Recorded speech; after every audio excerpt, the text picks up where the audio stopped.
Hello students. कल हमने time, speed और डिस्टेंस में दो टाइप का बता दिया था और तीसरा टाइप आज बताने वाला हूँ। तो तीसरे टाइप में क्या है कि टाइप थ्री में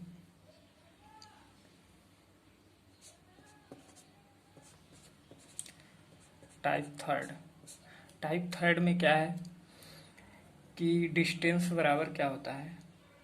डिस्टेंस बराबर होता है स्पीड इनटू टाइम। स्पीड और टाइम होता है स्पीड इनटू टाइम। और हम क्या करते हैं कि किलोमीटर पर सेकेंड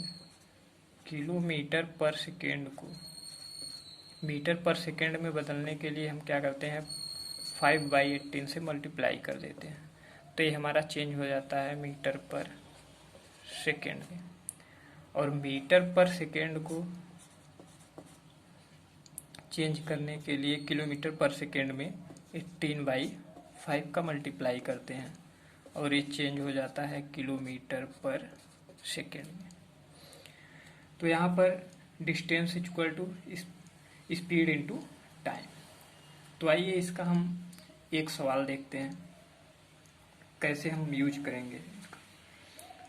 तो सवाल है कि 90 किलोमीटर पर सेकेंड की रफ्तार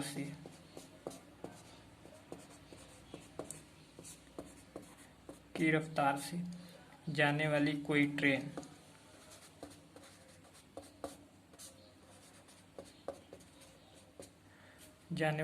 ट्रेन किसी खंभे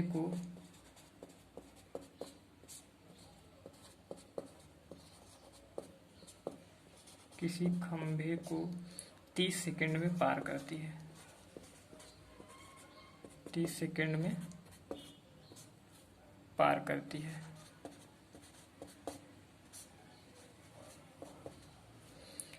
तो ट्रेन की लंबाई बताना है।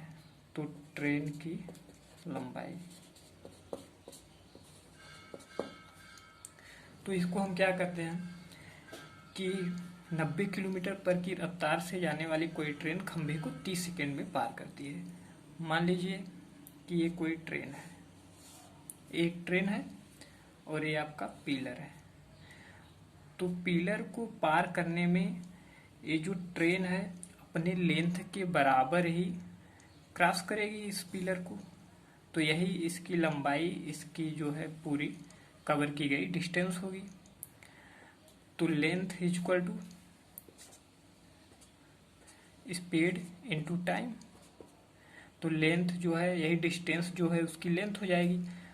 तो length L equal to speed कितना है 90 किलोमीटर पर सेकेंड है, इसको मीटर पर सेकेंड में बदल देते हैं। 5/18 इंटू टाइम कितना है 30 सेकेंड है। तो टाइम 30 सेकेंड है। 18 पंजे 90, 5 पंजे 25, 3 750 मीटर। 750 मीटर इसकी लेंथ हो जाएगी। तो ये बात आप लोगों को समझ में आ गई होगी। अगला सवाल करते हैं। अगला सवाल क्या है? अगला सवाल है 72 किलोमीटर पर आवर की चाल से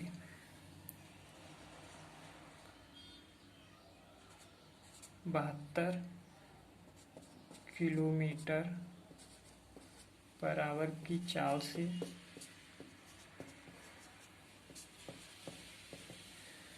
जाने वाली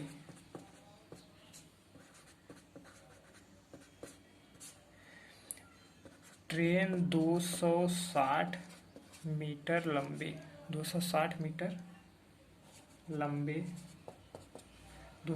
मीटर लंबे प्लेटफार्म को 260 मीटर लंबे प्लेटफार्म को 30 सेकेंड में पार करती है।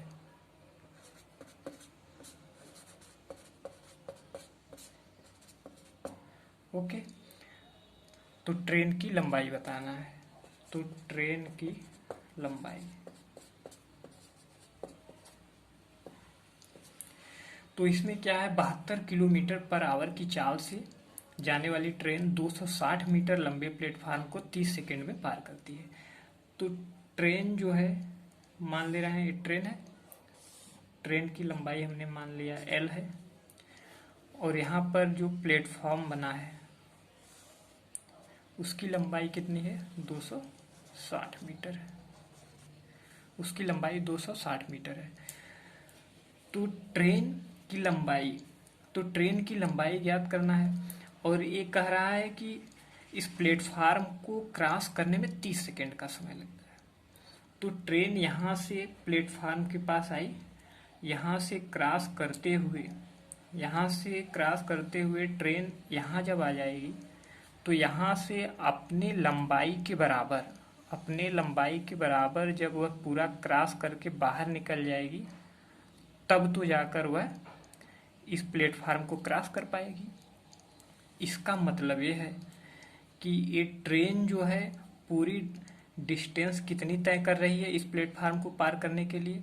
एक तो प्लेटफार्म का 260 मीटर डिस्टेंस तय कर रही है, ऊपर से अपनी लेंथ के बराबर जो है यहाँ पर आगे निकलने में क्रॉस कर रही है। तो पूरी लंबाई जो ट्रेन तय कर रही है L + 260, okay, L + 260 is equal to speed into time. Speed कितना है, 72 है, इंटू 5/18 इंटू टाइम कितना है, 30 सेकेंड। 18 चौका 72, 20 × 30 इज इक्वल टू 600।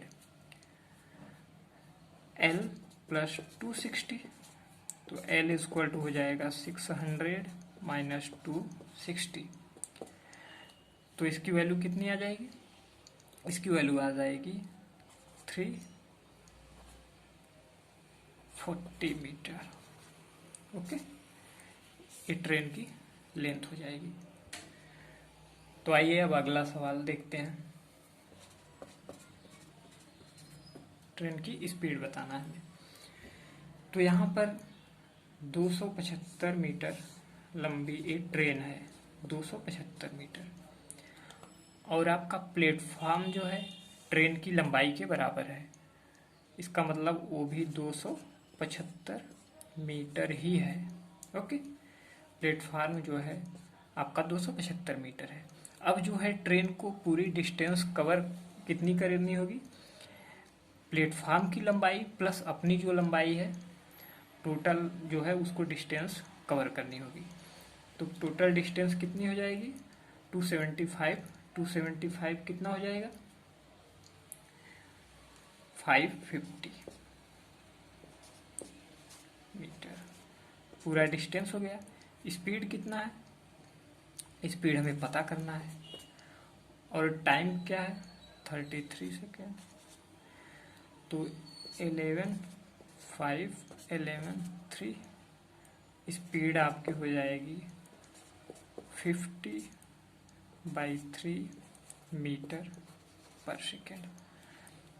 आप चाहें तो इसे किलोमीटर पर आवर में चेंज कर सकते हैं। 50/3 18/5 3 6 5 10, ये आ जाएगा आपका 60 kilometre per hour,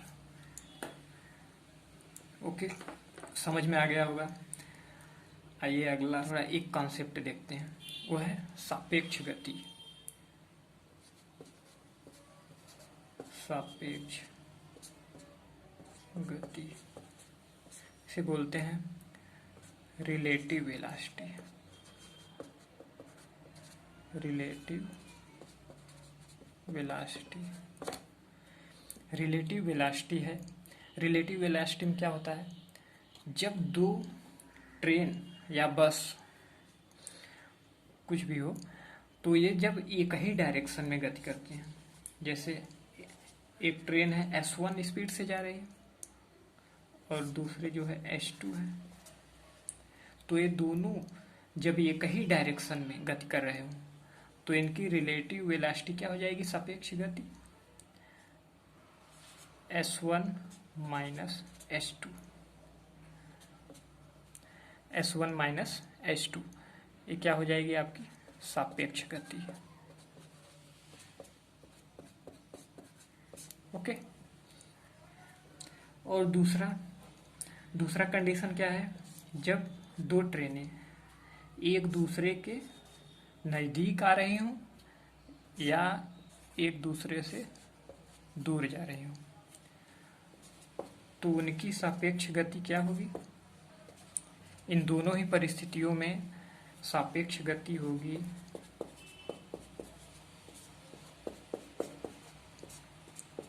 S1 plus S2, S1 plus S2। जब हम एक ही दिशा में S1 S2 जैसे है, जैसे दो ट्रेनें हैं एक ही दिशा में वो गति कर रही हैं, जब हम S1 माइनस S2 करते हैं सापेक्ष गति निकालने के लिए, तो इसमें जब माइनस करते हैं तो हम एक की गति जो है स्थिर मान लेते हैं।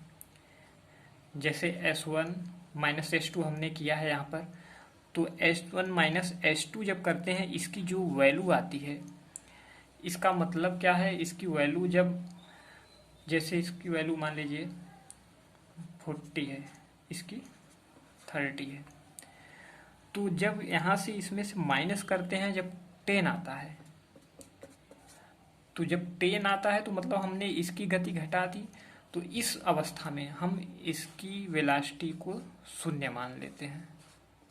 ओके, शायद यह बात समझ में आई होगी, आगे सवालों में आएगा तो ज़्यादा समझ में आएगा। तो आइए हम सवाल जो है इसके सापेक्ष गति का सवाल जो है लगाते हैं।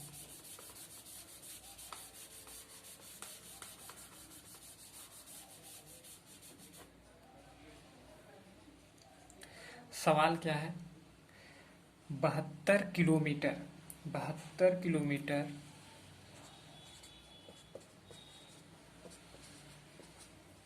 पर आवर की रफ्तार से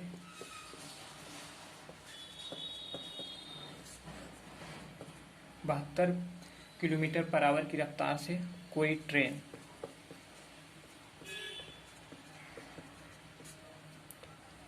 किसी आदमी को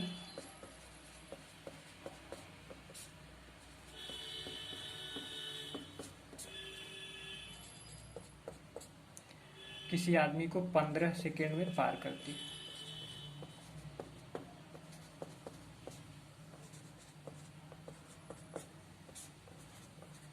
ओके, तो ज्ञात करो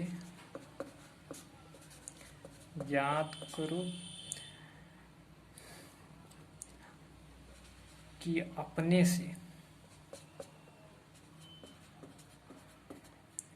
से 50% ज़्यादा लंबी दूसरी ट्रेन,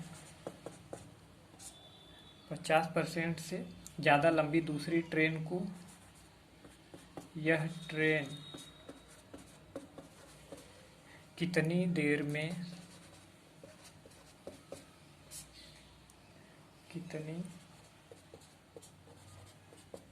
में पार करेगी।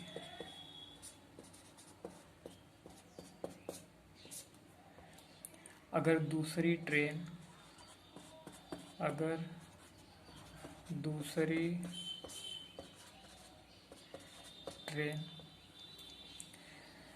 प्लेटफार्म पर स्थिर खड़ी हो,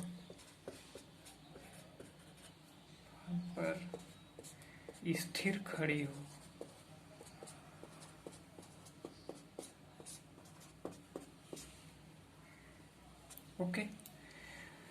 तो आइए इस सवाल को देखते हैं। 72 किलोमीटर पर आवर की रफ्तार से कोई ट्रेन किसी आदमी को 15 सेकेंड में पार करता है। तो ज्ञात करिए कि अपने से 50% ज़्यादा लंबी को, अपने से 50% ज़्यादा लंबी ट्रेन को, ओके, अपने से 50% ज़्यादा लंबी ट्रेन को कितनी देर में पार करेगी अगर दूसरी ट्रेन प्लेटफार्म पर स्थिर खड़ी हो। तो सबसे पहले ये जो ट्रेन है किसी आदमी को 15 सेकेंड में पार करती है। तो एक ट्रेन है, यहाँ पर कोई आदमी खड़ा है, तो इसको 15 सेकेंड में क्रॉस करती है, यानी कि वह अपनी लंबाई के बराबर दूरी तय करके उस आदमी को पार कर जाएगी। तो इसकी लेंथ क्या निकलेगी? इसकी लेंथ आ जाएगी आपकी स्पीड, इसको मीटर पर सेकेंड में चेंज कर लेते हैं, इंटू 15, 18 चौके 72, 4 पंजे 20, 15 दूनी 30, 300 मीटर इसकी क्या हो गई? लेंथ हो गई। तो कह रहा है कि उसके बाद यह अपने से 50% ज़्यादा लंबी ट्रेन को कितनी देर में पार करेगी? अपने से 50% ज़्यादा, तो ये 300% है, तो दूसरी ट्रेन जो है उसकी लंबाई क्या हो जाएगी? 300 है, इससे 50% ज़्यादा है, इसका मतलब 150/100, तो आ जाएगा 450 मीटर। ओके, दूसरी ट्रेन की लेंथ कितना आएगी? 450 मीटर। तो कह रहा है कि उस दूसरी ट्रेन को कितने देर में पार करेगी। तो ये ट्रेन की लेंथ इसकी 300 है, इसकी 450 है, और ये दूसरी ट्रेन जो है आपकी स्थिर खड़ी है। तो स्थिर खड़ी है तो उसकी लंबाई, अपनी लंबाई प्लस उसकी लंबाई के बराबर पूरा लेंथ पार करके वह पूरी दूरी तय कर लेगी, और वही जो समय लगेगा वही उसका समय होगा। तो ले लेते हैं इसका लेंथ ट्रेन का 300, और जो स्थिर खड़ी है उसकी लेंथ जो है 450,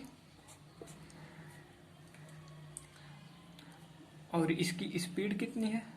72, 5/18 मीटर पर सेकेंड में, और टाइम हमें पता करना है, तो 18 चौके 72, और ये अपन का आ जाएगा 750, 4 पंजे 20 इंटू टी, ये आपका आ जाएगा टी इज इक्वल टू कितना आएगा? 2 6 2 7 14, यानी कि 37.5 सेकेंड, इतना समय आपका आएगा। आइए दूसरा सवाल करेंगे। दो समान लंबाई की ट्रेनें हैं एल एल, और ये कह रहा है कि दोनों किसी खंभे को 7 और 9 सेकेंड में क्रमशः पार करती हैं।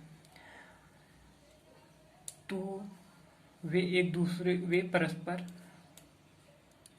परस्पर क्या करते हैं? एक दूसरे को कितनी देर में पार करेंगी? तो इस 7 सेकेंड में पार करती है, और ये 9 सेकेंड में। तो इसकी स्पीड क्या हो जाएगी? इसकी स्पीड हो जाएगी L/7, और इसकी स्पीड क्या हो जाएगी? L/9।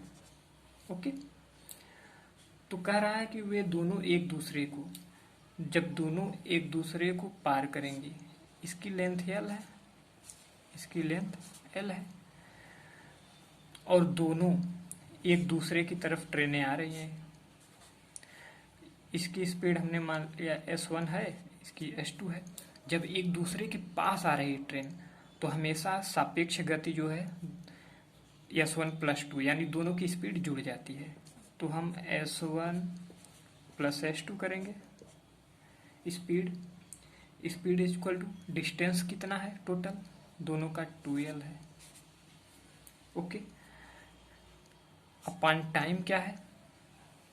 टाइम हमको पता करना है जब दोनों एक दूसरे को पार करेंगे, और S1 + S2 की वैल्यू क्या आ जाएगी? L/7 + L/9 is equal to 2L/T।